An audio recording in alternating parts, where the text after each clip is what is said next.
संतोषी माता व्रत कथा। एक बुढ़िया थी, उसके 7 बेटे थे। 6 कमाने वाले थे जबकि एक निकम्मा था। बुढ़िया 6 बेटों की रसोई बनाती, भोजन कराती और उनसे जो कुछ जूठन बचती वह 7वें को दे देती। एक दिन वह पत्नी से बोला, देखो मेरी माँ को मुझ पर कितना प्रेम है। वह बोली, क्यों नहीं, सबका झूठा जो तुमको खिलाती है। वह बोला, ऐसा नहीं हो सकता है, मैं जब तक आंखों से न देख लूं मान नहीं सकता। बहू हंसकर बोली, देख लोगे तब तो मानोगे। कुछ दिन बाद त्योहार आया। घर में 7 प्रकार के भोजन और चूरमे के लड्डू बने। वह जांचने को सिर दुखने का बहाना कर पतला वस्त्र सिर पर ओढ़े रसोई घर में सो गया। वह कपड़े में से सब देखता रहा। 6 भाई भोजन करने आए। उसने देखा, माँ ने उनके लिए सुंदर आसन बिछा नाना प्रकार की रसोई परोसी और आग्रह करके उन्हें जमाया। वह देखता रहा। 6 भोजन करके उठे तब माँ ने उनकी झूठी थालियों में से लड्डुओं के टुकड़े उठाकर एक लड्डू बनाया। जूठन साफ कर बुढ़िया माँ ने उसे पुकारा, बेटा 6 भाई भोजन कर गए, अब तू ही बाकी है, उठ तू कब खाएगा। वह कहने लगा, माँ मुझे भोजन नहीं करना, मैं अब परदेश जा रहा हूँ। माँ ने कहा, कल जाता हो तो आज चला जा। वह बोला, हाँ आज ही जा रहा हूँ। ये कहकर वह घर से निकल गया। 7वें बेटे का परदेश जाना। चलते समय पत्नी की याद आ गई। वह गौशाला में कंडे उपले थाप रही थी।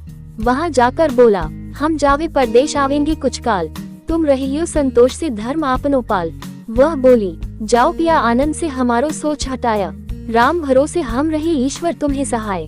2 निशानी आपन देख धरू में धीर, सुधी मती हमारी बिसारियो रखियो मन गंभीर। वह बोला, मेरे पास तो कुछ नहीं, यह अंगूठी है सो ले और अपनी कुछ निशानी मुझे दे। वह बोली, मेरे पास क्या है, ये गोबर भरा हाथ है। ये कहकर उसकी पीठ पर गोबर के हाथ की थाप मार दी। वह चल दिया। चलते चलते दूर देश पहुंचा।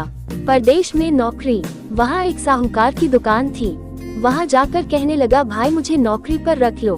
साहूकार को जरूरत थी, बोला रह जा। लड़के ने पूछा, तनख्वाह क्या दोगे।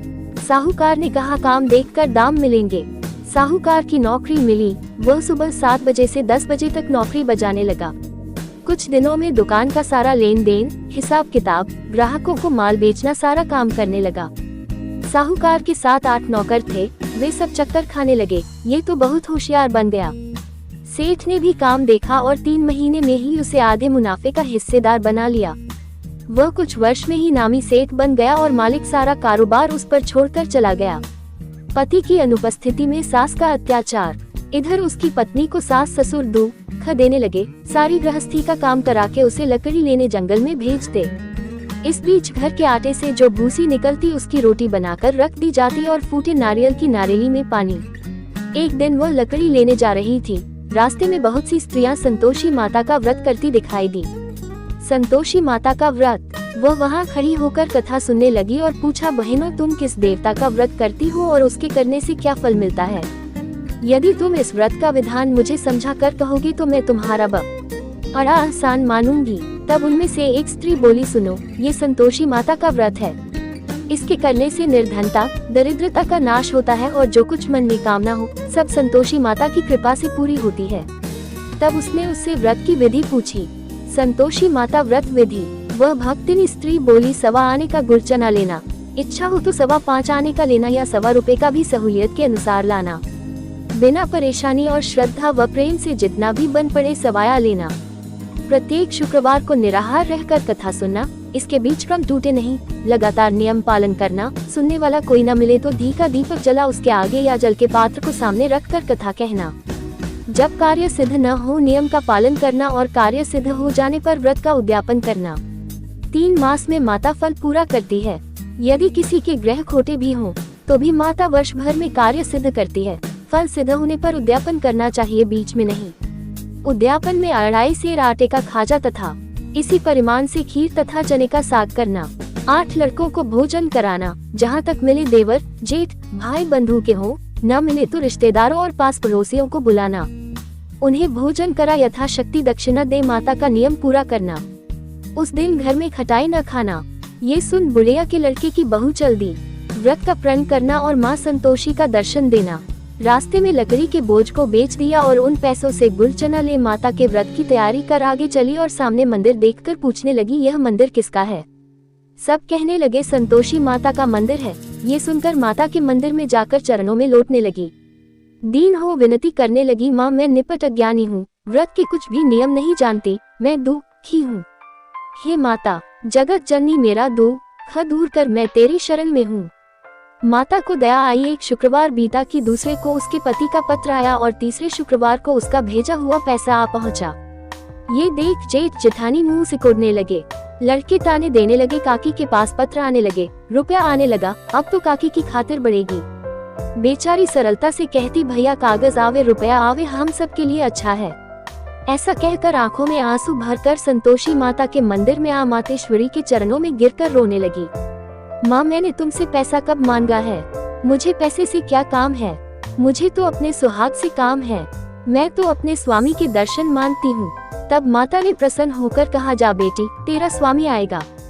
ये सुनकर खुशी से बावली होकर घर में जा काम करने लगी। अब संतोषी माँ विचार करने लगी, इस भोली पुत्री को मैंने कह तो दिया कि तेरा पति आएगा, लेकिन कैसे, वह तो इसे स्वप्न में भी याद नहीं करता, उसे याद दिलाने को मुझे ही जाना पड़ेगा। इस तरह माताजी उस बुढ़िया के बेटे के पास जा स्वप्न में प्रकट हो कहने लगी, साहूकार के बेटे सो रहा है या जागता है। वह कहने लगा, माता सोता भी नहीं जागता भी नहीं हूँ, कहो क्या आ गया है। माँ कहने लगी, तेरे घर बार कुछ है कि नहीं। वह बोला, मेरे पास सब कुछ है, माँ बाप है, बहू है, क्या कमी है। माँ बोली, भोले पुत्र तेरी बहू घोर कष्ट उठा रही है, तेरे माँ बाप उसे परेशानी दे रहे हैं, वह तेरे लिए तरस रही है, तू उसकी सुध ले। वह बोला, हाँ माताजी ये तो मालूम है, परंतु जाऊं तो कैसे, परदेश की बात है, लेन देन का कोई हिसाब नहीं, कोई जाने का रास्ता नहीं आता, कैसे चला जाऊं। माँ कहने लगी, मेरी बात मान, सवेरे नहा धोकर संतोषी माता का नाम ले, घी का दीपक जला, दंडवत कर दुकान पर जा बैठ, देखते देखते सारा लेन देन चुक जाएगा, जमा का माल बिक जाएगा, सांझ होते होते धन का भारी ढेर लग जाएगा। अब बूढ़े की बात मानकर वह नहा धोकर संतोषी माता को दंडवत घी का दीपक जला दुकान पर जा बैठा। थोड़ी देर में देने वाले रुपया लाने लगे, लेने वाले हिसाब लेने लगे। कोठे में भरे सामान के खरीददार नकद दाम दे सौदा करने लगे। शाम तक धन का भारी ढेर लग गया। मन में माता का नाम ले चमत्कार देख प्रसन्न हो घर ले जाने के वास्ते गहना कपड़ा सामान खरीदने लगा। यहाँ काम से निपट तुरंत घर को रवाना हुआ। उधर उसकी पत्नी जंगल में लकड़ी लेने जाती है, लौटते वक्त माताजी के मंदिर में विश्राम करती। वह तो उसके प्रतिदिन रुकने का जो स्थान ठहरा। धूल उड़ती देख वह माता से पूछती है, हे माता ये धूल कैसे उड़ रही है। माता कहती है, हे पुत्री तेरा पति आ रहा है, अब तू ऐसा कर लकड़ियों के 3 बोझ बना ले, एक नदी के किनारे रख और दूसरा मेरे मंदिर पर व तीसरा अपने सिर पर। तेरे पति को लकड़ियों का गट्ठर देख मोह पैदा होगा, वह यहाँ रुकेगा, नाश्ता पानी खाकर माँ से मिलने जाएगा, तब तू लकड़ियों का बोझ उठाकर जाना और चौक में गट्ठर डालकर जोर से आवाज लगाना, लो सासू जी लकड़ियों का गट्ठर लो, भूसी की रोटी दो, नारियल के खेपड़े में पानी दो, आज मेहमान कौन आया है। माताजी से बहुत अच्छा कहकर वह प्रसन्न मन से लकड़ियों के 3 गट्ठर बनाए, एक नदी के किनारे पर और एक माताजी के मंदिर पर रखा। इतने में मुसाफिर आ पहुँचा। सूखी लकड़ी देख उसकी इच्छा उत्पन्न हुई कि हम यहीं पर विश्राम करें और भोजन बनाकर खा पीकर गांव जाएं। इसी तरह रुककर भोजन बना, विश्राम करके गांव को गया, सबसे प्रेम से मिला। उसी समय सिर पर लकड़ी का गट्ठर लिए वह उतावली सी आती है, लकड़ियों का भारी बोझ आंगन में डालकर जोर से 3 आवाज देती है, लो सासू जी लकड़ियों का गट्ठर लो, भूसी की रोटी दो, आज मेहमान कौन आया है। ये सुनकर उसकी सास बाहर आकर अपने दिए हुए कष्टों को भुलाने हेतु कहती है, बहू ऐसा क्यों कहती है, तेरा मालिक ही तो आया है, आ बैठ, मीठा भात खा, भोजन कर, कपड़े गहने पहन। उसकी आवाज सुन उसका पति बाहर आता है, अंगूठी देख व्याकुल हो जाता है। माँ से पूछता है, माँ ये कौन है। माँ बोली, बेटा ये तेरी बहू है, जब से तू गया है तब से सारे गाँव में भटकती फिरती है, घर का काम काज कुछ करती नहीं, 4 पहर आकर खा जाती है। वह बोला, ठीक है माँ मैंने इसे भी देखा और तुम्हें भी, अब दूसरे घर की ताली दो, उसमें रहूंगा। माँ बोली, ठीक है जैसी तेरी मर्जी। तब वह दूसरे मकान की तीसरी मंजिल का कमरा खोल सारा सामान जमाया। एक दिन में राजा के महल जैसा ठाट बाट बन गया। अब क्या था, बहू सुख भोगने लगी। इतने में शुक्रवार आया। शुक्रवार व्रत के उद्यापन में हुई भूल किया खटाई का इस्तेमाल। उसने पति से कहा, मुझे संतोषी माता के व्रत का उद्यापन करना है। पति बोला, खुशी से कर लो। वह उद्यापन की तैयारी करने लगी। जेठानी के लड़कों को भोजन के लिए कहने गई। उन्होंने मंजूर किया, परंतु पीछे से जेठानी ने अपने बच्चों को सिखाया, देखो भोजन के समय खटाई मांगना, जिससे उसका उद्यापन पूरा न हो। लड़के जीवने आए खीर खाना पेट भर खाया, परंतु बाद में खाते ही कहने लगे हमें खटाई दो, खीर खाना हमको नहीं भाता, देखकर अरुचि होती है। वह कहने लगी भाई खटाई किसी को नहीं दी जाएगी, ये तो संतोषी माता का प्रसाद है। लड़के उठ खड़े हुए, बोले पैसा लाओ। भोली बहू कुछ जानती नहीं थी, उन्हें पैसे दे दिए। लड़के उसी समय हाथ करके इमली खटाई ले खाने लगे। ये देखकर बहू पर माताजी ने कोप किया। राजा के दूत उसके पति को पकड़ कर ले गए। जेठ जेठानी मनमाने वचन कहने लगे, लूट लूट कर धन इकट्ठा कर लाया है, अब सब मालूम पड़ जाएगा जब जेल की मार खाएगा।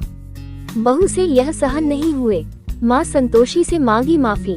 रोती हुई माताजी के मंदिर गई, कहने लगी हे माता तुमने क्या किया, हंसाकर अब भक्तों को रुलाने लगी। माता बोली बेटी तूने उद्यापन करके मेरा व्रत भंग किया है। वह कहने लगी माता मैंने कुछ अपराध किया है, मैंने तो भूल से लड़कों को पैसे दे दिए थे, मुझे क्षमा करो, मैं फिर तुम्हारा उद्यापन करूंगी। माँ बोली अब भूल मत करना। वह कहती है अब भूल नहीं होगी, अब बतलाओ वे कैसे आवेंगे।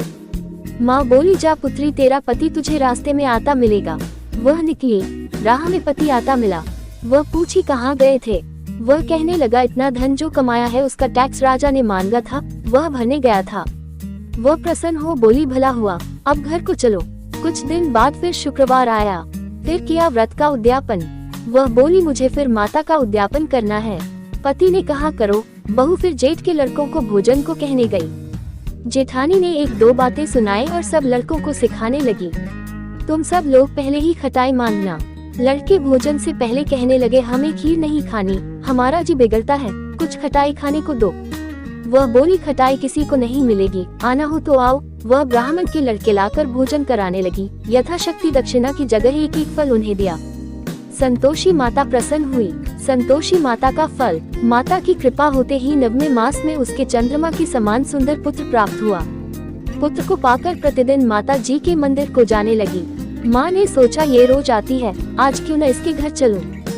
यह विचार कर माता ने भयानक रूप बनाया। गुल चने से सना मुख, ऊपर सून के समान होठ, उस पर मक्खियाँ भिन भिन कर रही थी। देहली पर पैर रखते ही उसकी सास चिल्लाई देखो रे, कोई चुड़ैल डाकिन चली आ रही है, लड़कों इसे भगाओ नहीं तो किसी को खा जाएगी। लड़के भगाने लगे, चिल्लाकर खिड़की बंद करने लगे। बहू रोशनदान में से देख रही थी, प्रसन्नता से पगली बन चिल्लाने लगी आज मेरी माताजी मेरे घर आई है। वह बच्चे को दूध पीने से हटाती है। इतने में सास का क्रोध फट पड़ा। वह बोली क्या उतावली हुई है, बच्चे को पटक दिया। इतने में माँ के प्रताप से लड़के ही लड़के नजर आने लगे। वह बोली माँ मैं जिसका व्रत करती हूँ ये संतोषी माता है। सबने माता जी के चरण पकड़ लिए और विनती कर कहने लगे हे माता हम मूर्ख हैं, अज्ञानी हैं, तुम्हारे व्रत की विधि हम नहीं जानते, व्रत भंग कर हमने बड़ा अपराध किया है, जग माता आप हमारा अपराध क्षमा करो। इस प्रकार माता प्रसन्न हुई। बहू को प्रसन्न हो जैसा फल दिया वैसा माता सबको दे, जो पड़े उसका मनोरथ पूर्ण हो। बोलो संतोषी माता की जय।